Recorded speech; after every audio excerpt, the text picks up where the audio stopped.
আসসালামু আলাইকুম। বাংলাদেশের মোবাইল সিম নিয়মে বড় পরিবর্তন নিয়ে ১লা জানুয়ারি ২০২৬ থেকে এক ব্যক্তির নামে ৫টির বেশি সিম নিবন্ধন করা যাবে না।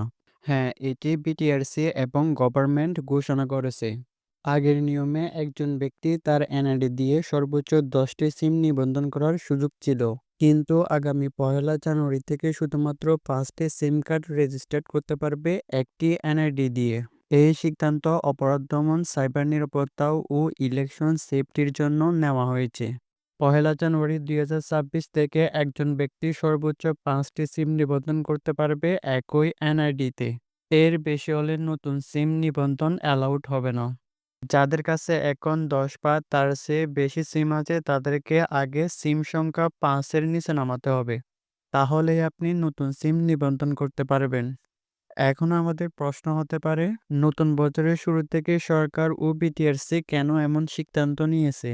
সরকার ও বিটিআরসি বলছে এটি করা হয়েছে সাইবার অপরাধ কমাতে, ফেক সিম বা ডুপ্লিকেট আইডি মিসইউজ বন্ধ করতে, মোবাইল ভিত্তিক ক্রাইম তদন্ত সহজ করতে, নির্বাচনের আগে ট্র্যাকিং আরও ক্লিয়ার রাখতে, সহজ কথায় বললে সিকিউরিটি বাড়াতে। এখন অনেকের প্রশ্ন হতে পারে, যাদের অনেক বেশি সিম আছে তাদের করণীয় কি?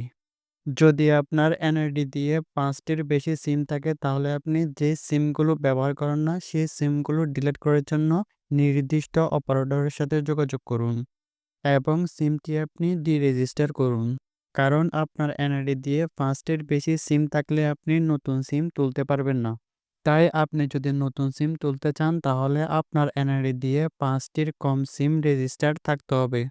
এখন আপনাদের মধ্যে অনেকের প্রশ্ন হতে পারে, আমি কিভাবে বুঝবো আমার এনআইডি দিয়ে কয়টি সিম রেজিস্টার্ড করা আছে?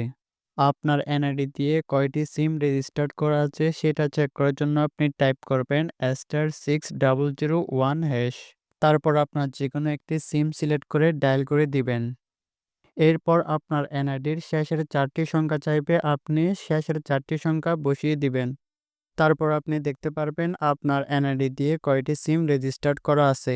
সুতরাং আগামী ১লা জানুয়ারি থেকে যদি একজন ব্যক্তির এনআইডি দিয়ে ৫টির বেশি সিম রেজিস্টার্ড করা থাকে তাহলে সে নতুন সিম তুলতে পারবেন না। এটি ছিল বিটিআরসি ও সরকারের নতুন সিদ্ধান্ত।